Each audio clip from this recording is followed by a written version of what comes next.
വേണേൽ എന്നെ തല്ലിക്കോ, എന്നാലും എന്നോട് പെണങ്ങല്ലേ അണ്ണ. പിണക്കം ദീനം പിടിച്ച് തള്ളയാത്ത അന്ന് മുതല് കണ്ണുമൂടി സമാധാനമായിട്ടൊന്നും ഉറങ്ങിയിട്ടില്ല. എന്റെ ഇഷ്ടങ്ങളെ കുറിച്ച് ചിന്തിച്ചിട്ടുമില്ല. എന്നിട്ട് ഞാൻ ഒരു തെറ്റും ചെയ്തിട്ടില്ല. ഇത് മുകുന്ദേട്ടന്റെ അമ്മ ഞങ്ങൾ തമ്മിലുള്ള കല്യാണത്തിന് സമ്മതാന്ന് പറഞ്ഞ് എഴുത്താ.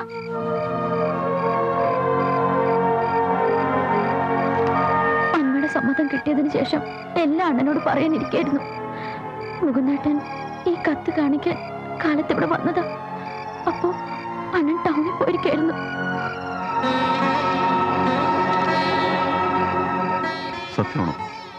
സത്യമാണോ നീ പറയണമൊക്കെ? സത്യം. മരിച്ചുപോയ നമ്മുടെ അമ്മയാണ് സത്യം. എന്റെ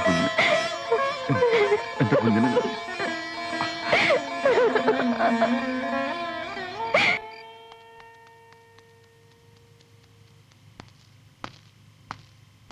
ഇന്നിനി നീ കോളേജിൽ പോകണ്ട. മുകുന്ദനെ കണ്ട് മാപ്പ് പറഞ്ഞിട്ട് അവനെയും കൂട്ടിട്ട് ഞാനിങ്ങോട്ട് വരാം. എന്താടാ? ബാങ്കിന്റെ കൂടെ പോലീസുകാർ വന്നേക്കുന്നു. എന്തിന്?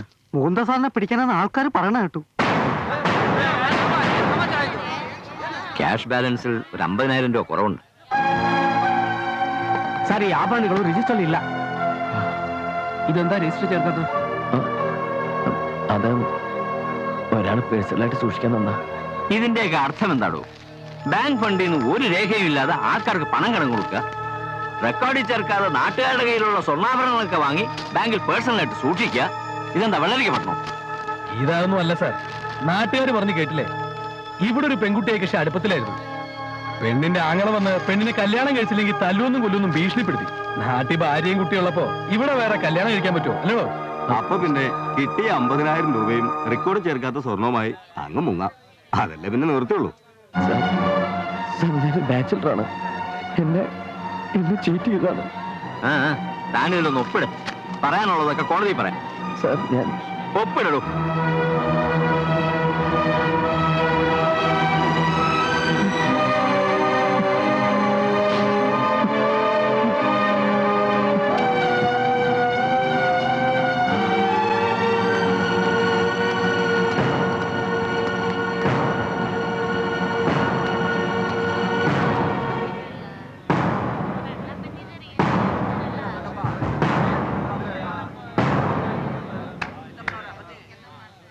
എന്താ ആരും ഒന്നും മിണ്ടാത്തെ? എല്ലാവരും കൂടി തലയിലേറ്റിക്കൊണ്ട് നടന്നില്ലേ? അന്തോണിയും തിമ്മയിലും കൂടി ബാങ്ക് കൊള്ളയടിച്ചു. ആൾക്കാരുടെ ആധാരം മുഴുവൻ ചുട്ടു നിന്നു. അവൻ വന്ന് കയറിയപ്പോഴേ ഞാൻ പറഞ്ഞതാ അവൻ കള്ളനാണ്, അവനെ വിശ്വസിക്കരുതെന്ന്. പാവപ്പെട്ട ഒരു പെൺകൊച്ചിന്റെ ജീവിതം തുലച്ചപ്പോ എല്ലാവർക്കും സമാധാനമില്ലേ?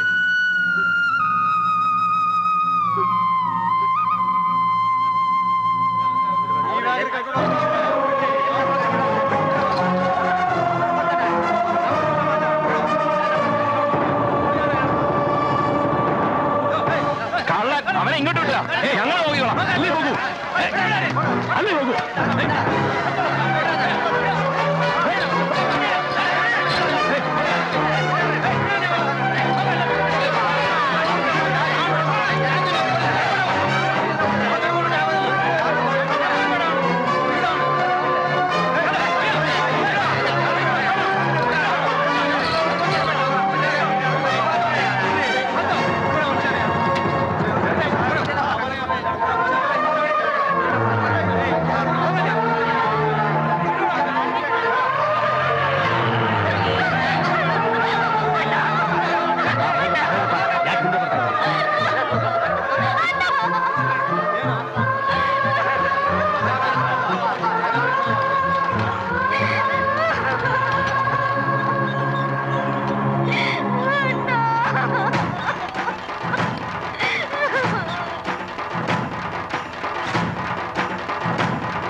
ഞങ്ങളിങ്ങനെ നേരെ അമ്പലത്തിലേക്ക് പോവാ.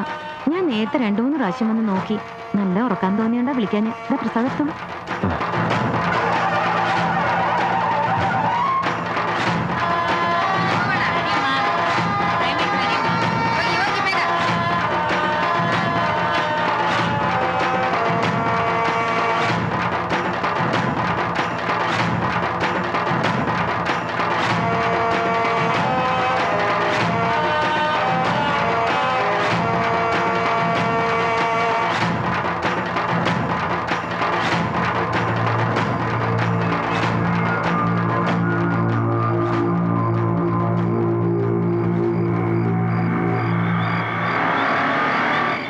ചോപ്പാടി.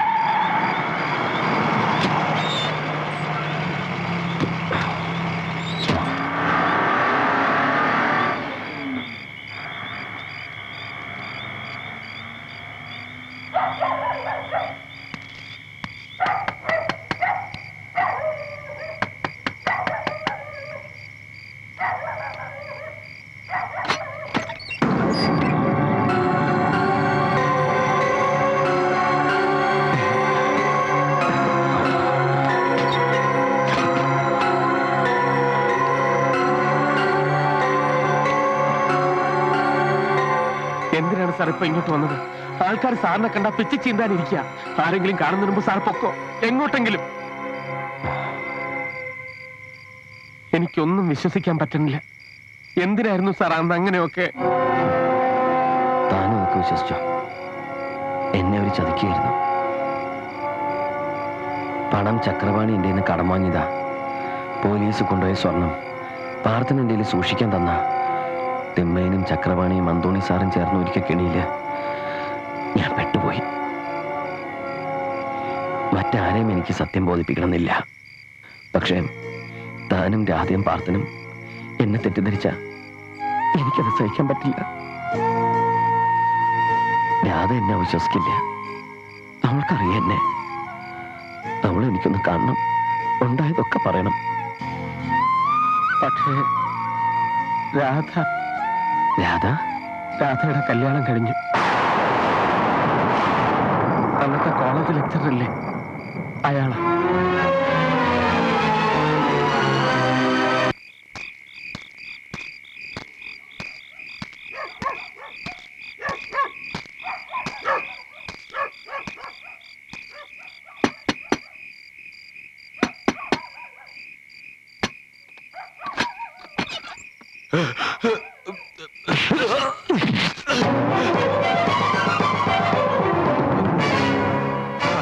അത്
കൊന്നവന് അറിഞ്ഞുകൊണ്ട് തന്നെ കൊന്നതാ.